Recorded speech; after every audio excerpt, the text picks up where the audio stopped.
What's up, everybody? My name is Kagiso Kaledi, and I just want to share my experience 3 years with a budget phone. Well, lower mid range phone. It's an A32 Samsung released in 2021, and this phone, there's just a lot to tolerate.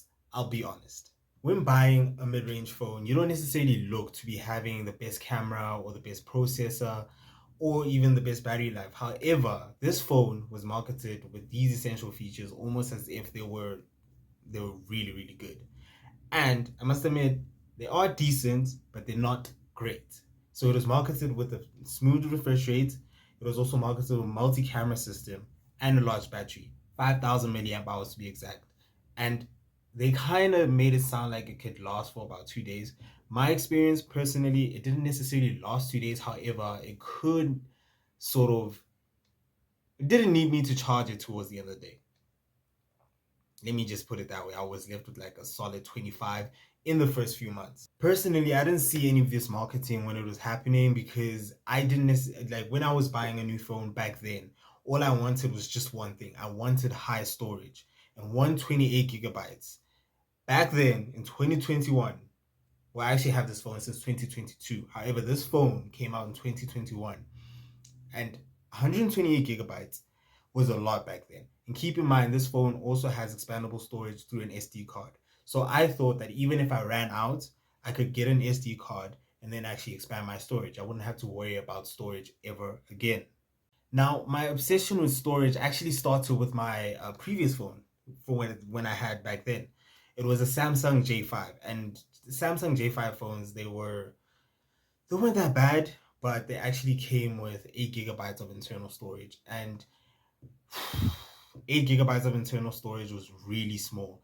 Like towards the end of, and I had that phone for about 6 years. So that phone, I could only load WhatsApp on it towards the end. The thing is, having just WhatsApp and not be able to do anything else with the phone, I couldn't load any games, I couldn't download anything else from the Play Store because it just kept on giving me that message, insufficient storage, every single time. And once you delete an app, and keep in mind these were apps that I didn't that I would use, like maybe the pre-installed apps at the time, it would still give me that insufficient storage message. So storage was a huge factor for me. And keep in mind, there were a lot of apps that I also had to leading up to like towards the end. Because the thing is, apps initially they had smaller storage space that they occupied on the phone. So I had maybe Super Sport app because I used to follow a lot of football back then. I used to have Subway Surfers, wasn't that bad. I used to play Clash of Clans. And as time went on, because I had this phone for 6 years, they just the space storage capacity for these apps kept on increasing. The apps started to get a bit more sophisticated, so more data was needed to sort of have them running on your phone. I just couldn't keep up with it because my internal storage is just 8 gigabytes, and you could not send applications to your SD card at the time because they only wanted the phone's internal memory, internal storage. Now let's move on to software updates. This phone actually had about 3 years of software updates because I actually as I said, got it in 2022. So in that year, I think it was Android 11, if I'm not mistaken. Android 11. So I got the Android 12. Um, so in terms of software updates, I only got 2 years of full OS updates and then about 3 years of security updates because the last update I had was I think in May or April. I have to check. But that was the last time I actually had an update, like a security update on this phone. And it's currently running Android 13, One UI 5.1. That's the software that it's running. So I'm a bit behind. Right now I'm hearing that Samsung is on One UI 8. Yeah, I'm very behind. So in terms of also Android, like I think Android is at 16 now. Yeah, I need a new phone. However, that's the software situation. The software rolls out very consistently, and it's not as bad as you would think that they don't support these phones. They actually do. So it's not a huge hassle to, like, you won't be left behind, especially with the phones that they're releasing now. I heard the mid-range phones, the A36 and the A56, they actually have 7 years of software updates on par with the flagship phones of that year. So I think Samsung have actually like just I'm not sure if other Android manufacturers have gotten onto it, but Samsung has stepped up their game in terms of software updates. So that's really good. Okay, design. The design of the phone, does it hold up? Does it look good? What are my thoughts? Personally, I do not think it looks great because to me it looks like a toy phone. I won't lie, because like it has a blue color, this blue color of like surrounding it. The multi-camera system, it looks fine. However, I think it's just the blue that's making me feel like it looks like a toy. So all around, I just don't like how it looks. That's why like it's in a case for me, so I don't necessarily have to think about it all that much. And it's very glossy when you hold it to the like on the back. It's very glossy and it actually accumulates a lot of fingerprints.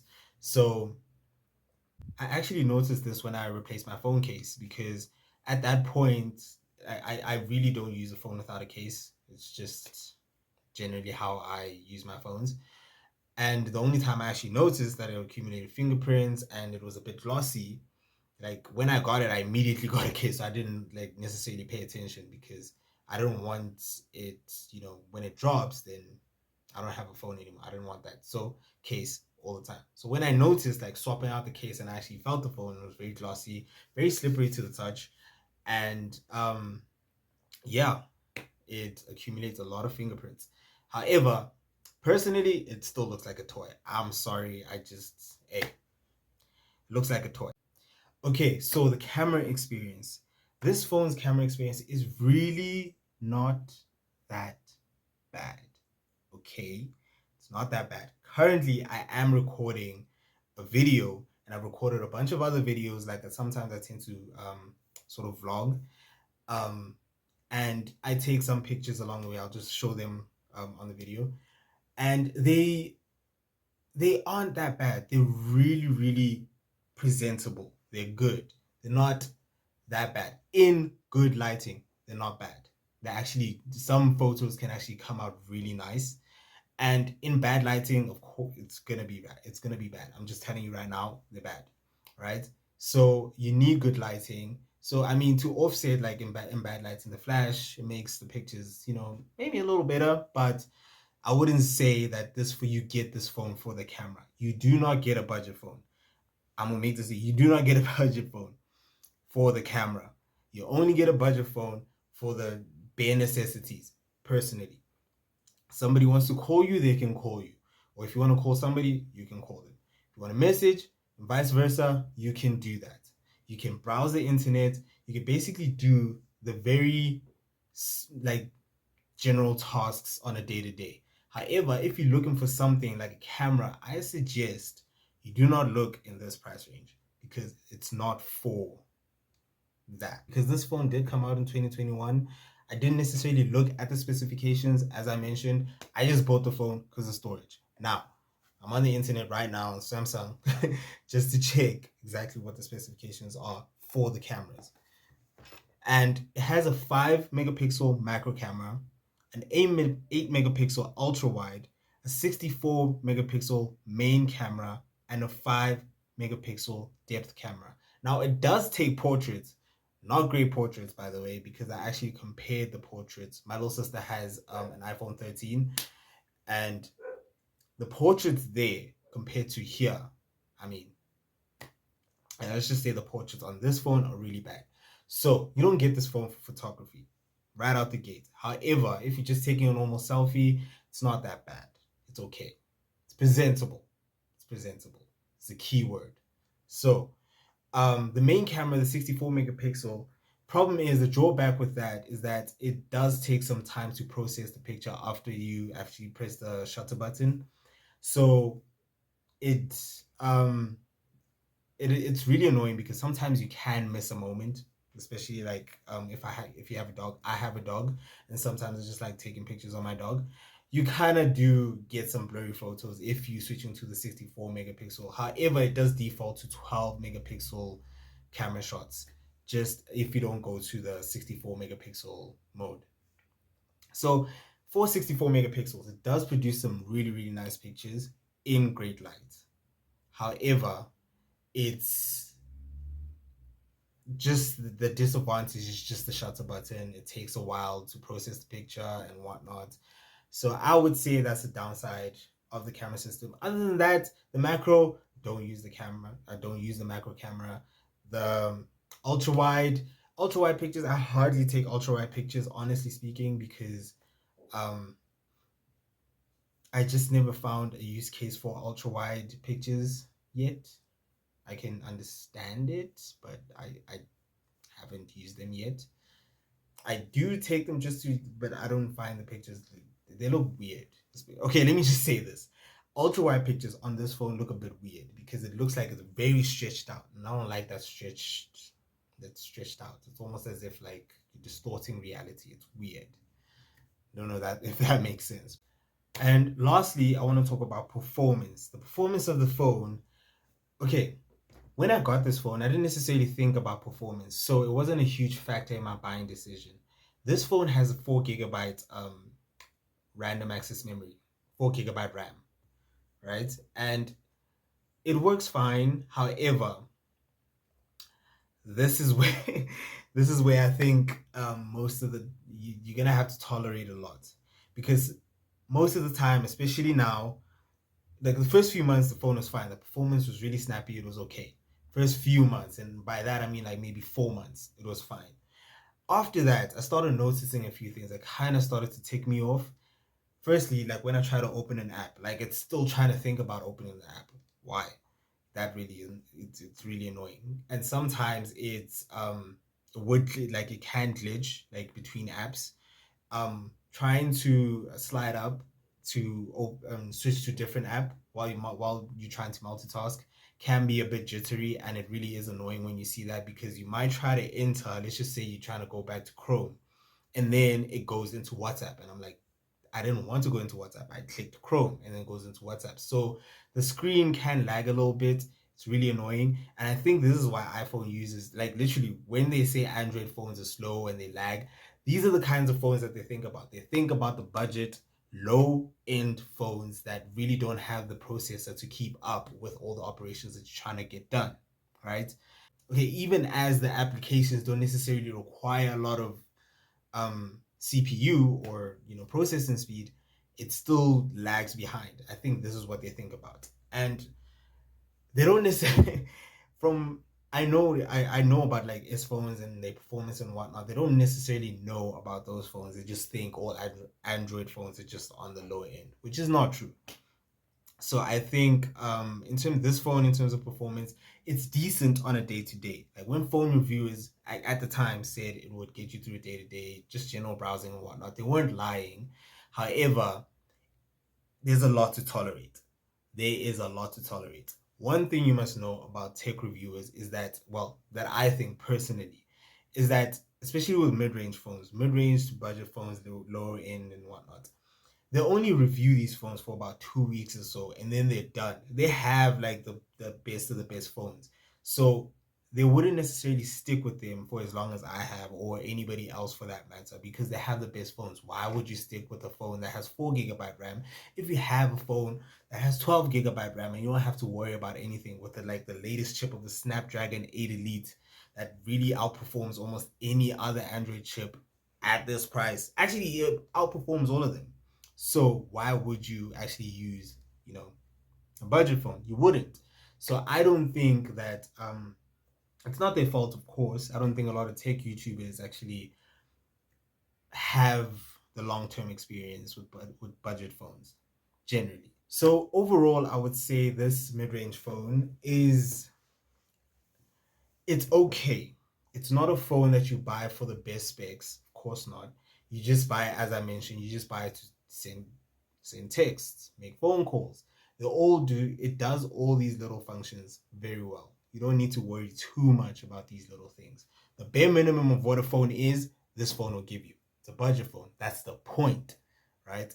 If you want something better, better camera experience, better performance, better battery, you're gonna have to look to the higher end of the price list, the flagship phones.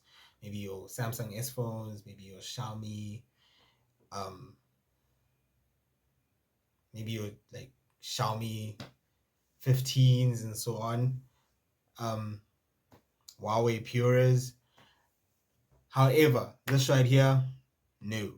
So this phone, I would generally say that it's an okay phone. It's not bad, and for me personally, I'm looking to buy a better phone soon. But for now, this is the phone that I'm using, and it's for what I'm using. Like it does everything that I need it to do. It's not too much of a hassle, even though I have to tolerate a whole lot. I have to just make that point very clear because in case you want to buy a budget phone, it will work fine for the first few months. I guarantee you it will work. It would work smooth, buttery smooth. You'll feel like you don't have any issues with it. And then like around the 4, 5, maybe 6 month mark, you will start seeing things. And I think this is because generally your space fills up. That's also one factor I think um, that affects the performance of the phone. You use it for a whole lot more. You probably do a whole lot of multitasking. Whatever you do, like the phone just becomes slower. The specs just don't keep up with the software. Let me just say it like that. Yes, the specs don't keep up with the software after a few months for budget phones, personally, just off my experience. Okay, based on the way I bought this phone, I realized that my buying strategy is to buy a phone that fixes the issues that I had with my previous phone. So if I buy a phone that has better performance, better battery life, and a better camera system, it's way better than this phone. And it's all the problems I kind of been having with this phone. Not as the problems, it's just things you have to tolerate. I don't want to be able to tolerate the things that I've kind of been tolerating here anymore. So I would want a better phone. And I think that's not a bad buying strategy. So if you're thinking of buying a phone, I suggest you consider what kind of issues do you have with your current phone. And if you don't have any issues, maybe you don't necessarily need to upgrade immediately. You could just wait. Or, if you just want to buy whatever you want to buy, then hey, it's your money. However, I think as a buyer strategy, use your current phone, and then if it gives you problems, just buy a phone that doesn't have those problems. Thanks for watching, guys. Catch you in the next one.